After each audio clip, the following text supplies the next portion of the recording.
Welcome to your daily Prosperity Pep Talk. My name is Melanie Monaco, and most days I go live to share a short transmission on sacred leadership and how to activate your work as a sanctuary for your soul's calling so that your offerings can become a force for healing, magic, love, and liberation in the world. I'm an initiated priestess from a lineage of spiritual leaders and female entrepreneurs, and I've built my business as a devotional offering. I guide healers to weave their medicine and modalities into sovereign wealth-building movements. And today, for our Prosperity Pep Talk, we're talking about what you receive and what you sacrifice on the path to spiritual leadership.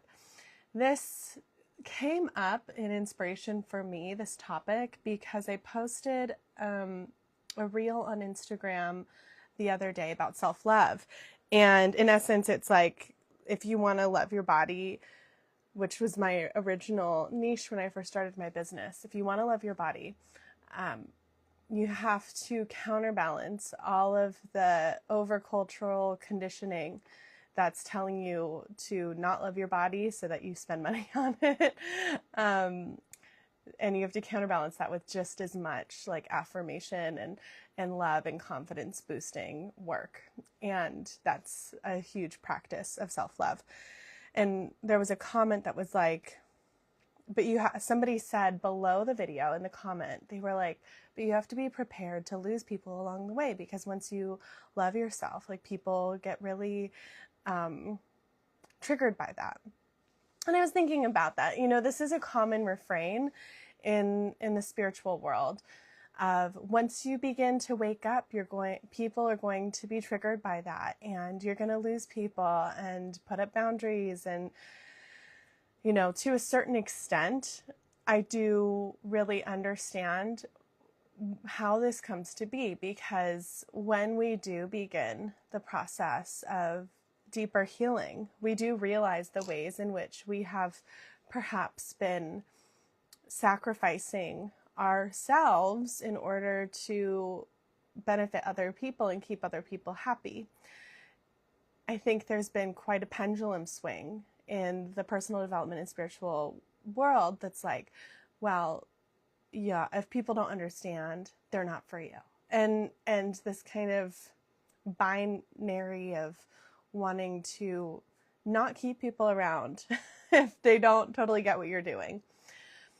I have since become really interested in this idea of deepening in relationship to people, having curiosity over judgment. And while I think, and I have like cut out toxic relationships because they're like severely detrimental to my safety and well-being, I have also tried to become just more curious, you know, and less like high and mighty around, you know, just because I'm on a spiritual journey, like I see things other people don't, like I don't buy into that rhetoric anymore. And so this kind of inspired me to think about, what as spiritual leaders we stand to gain and lose, and not just in interrelationships, but along just the process of stepping into leadership, because it is quite a big shift for many people who have not shown up in the spotlight, who have not shown up and shared themselves in this way. And there are people in your world, once you begin to, if you're somebody who's like, okay, I've never really shown up on social media like this, or I've never like started a business, you know, there are people who might be like, whoa, who does she think she is? Like, this is coming out of nowhere. and that can be jarring, and then that can create some rifts. And so if that sounds like it's you, I want to prepare you with a practice that I think could be really helpful. And that is to preconceive your reason why and your mission. And I think people will soften, and you'll be surprised if you can name like why you're doing this in a language that feels that people can receive it. You don't have to use the word soul calling. You don't have to use the word, this is my life's purpose, if that isn't going to communicate and land. I think we can meet people where we are and say, well, I just really want to help people, and this is really inspiring, and this is where my interests lie. And that's a pathway to describe why you're doing what you're doing to folks who maybe aren't going to get it. One of the benefits of deepening in spiritual and personal development is that we actually can have more flexibility and fluidity. We don't need to expect people to understand us 100%.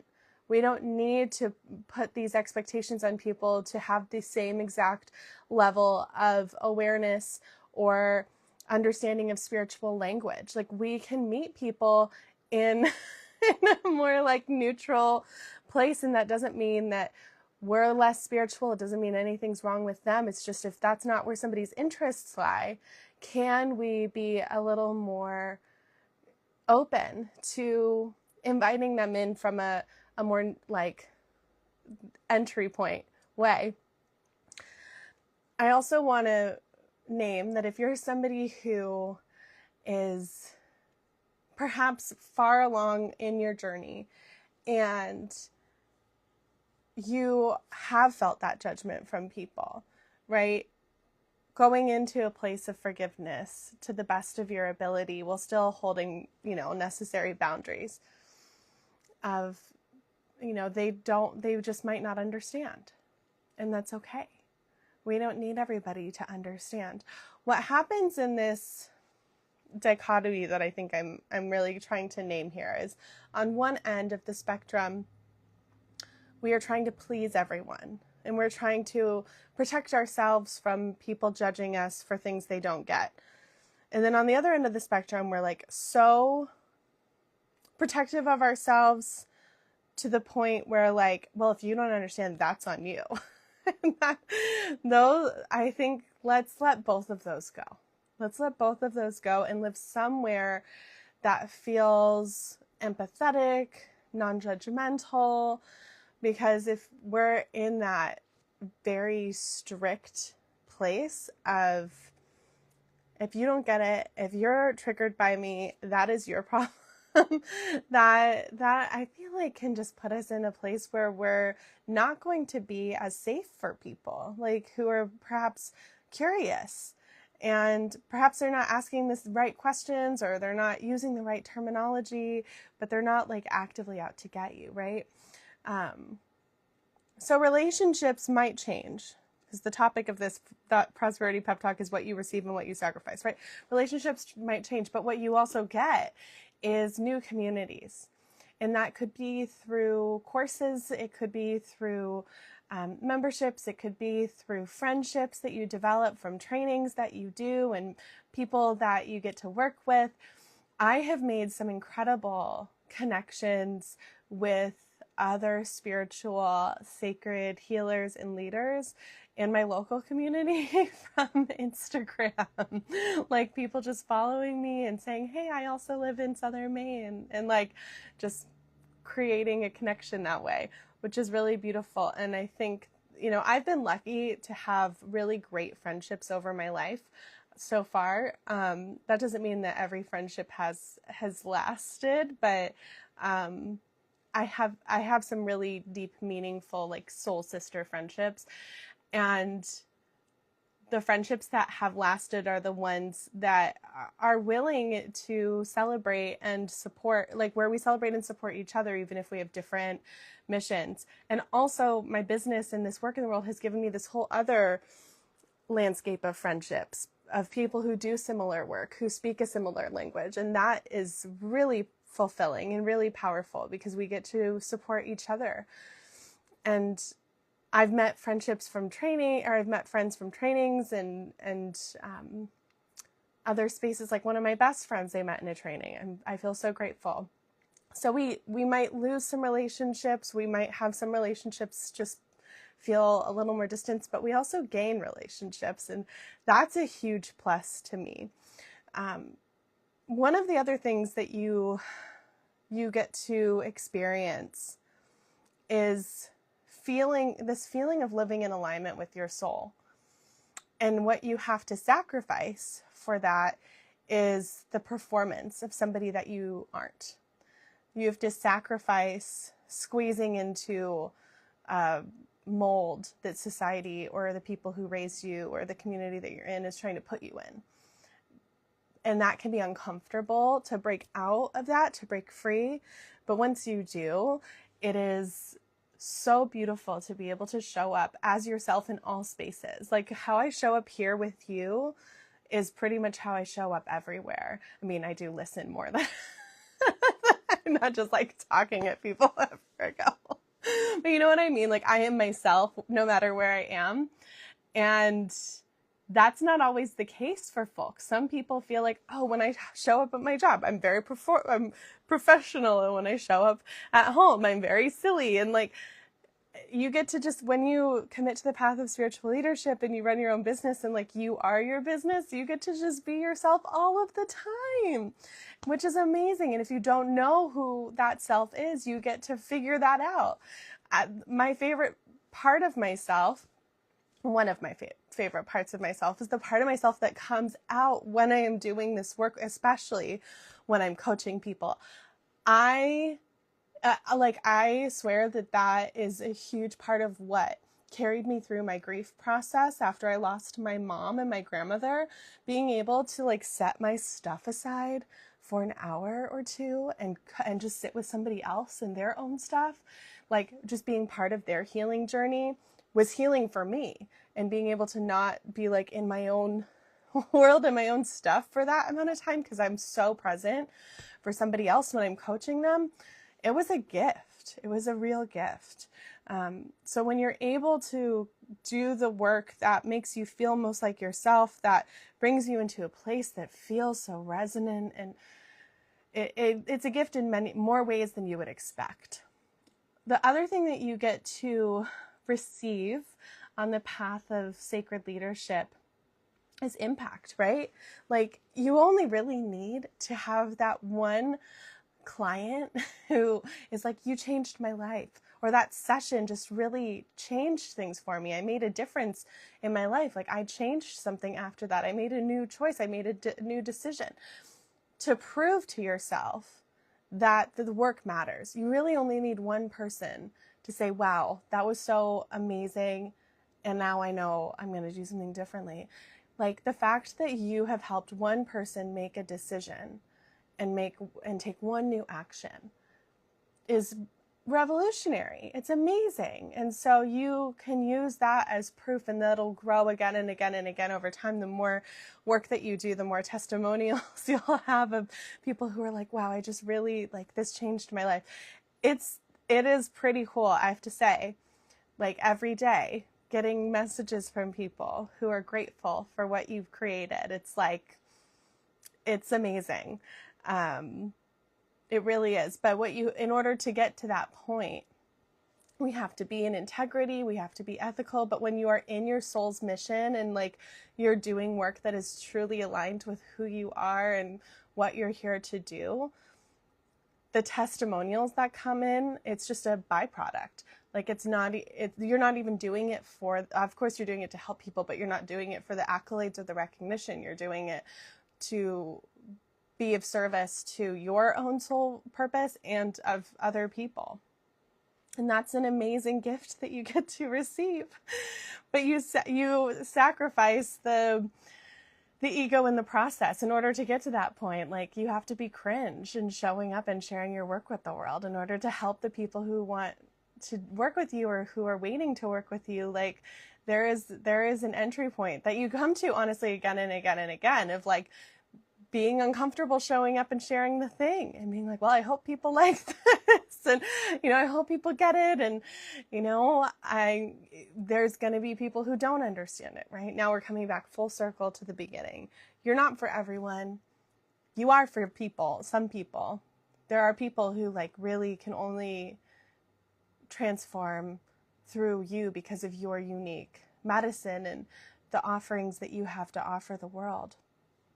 There are so many things so many teachings in the world, but the way that you say it, the way you communicate it, your transmission of it is bathed in your unique light, in your essence. And because of that, that's what allows it to land with people it wouldn't otherwise land with.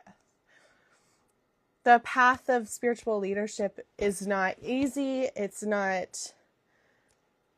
does require sacrifice, but what you get in the journey is like far outweighs the sacrifice. And ultimately what you're sacrificing are things you don't want anyway. The feeling of not fitting into your career, the fear of people judging you, the people pleasing, the fawning, like you want to let go of those things anyway. And if we can do this work, especially from a place of service where like it isn't about being liked, though we do want to be safe for people, right? That's the difference. It's like, oh, I just really want everybody to like me versus like, I want everybody to feel at home in my presence. That's the leadership shift, right? If you're like, I want everybody to like me, then it's maybe going to be more performance and maybe isn't as much integrity. And then, we're back in people pleasing roles and looking at vanity metrics of how many followers you have versus like how much impact you're actually making and how safe and alive and recognized and honored people feel in your presence, which I think is that's the real metric of success.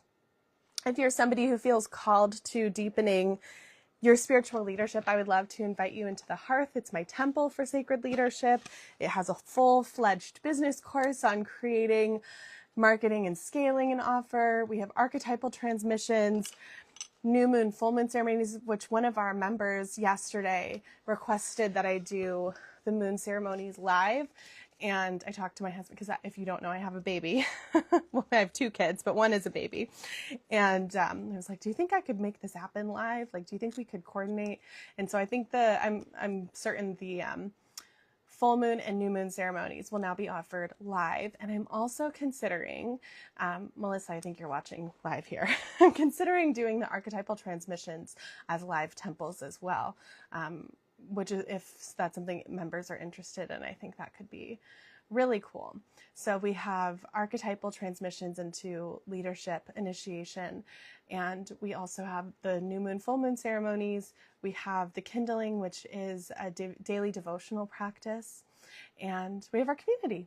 So I would love to invite you into the Hearth. You can go to hearthtemple.com. You can go to the link in my bio. Wherever you're watching this, I put this in the show notes as well, because I do cross-post this on YouTube, Substack, and my podcast.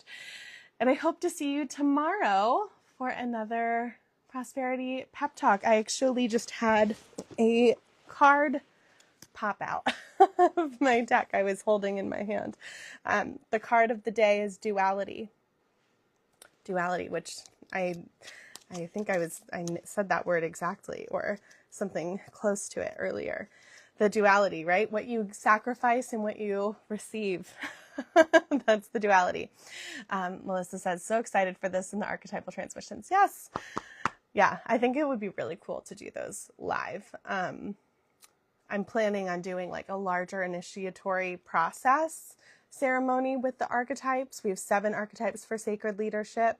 Each activate a different part of leadership that needs to be activated in order for you to be in your fullest expression as both a sacred leader and an entrepreneur. And I'm thinking of doing like larger, longer temples, and then also a short like tune-up transmission that you could listen to on a later date. So for example, we have the creatrix archetype, which is the archetype that helps you like really birth your medicine into something tangible for people to receive, like a course or a workshop or a book, whatever you want to create.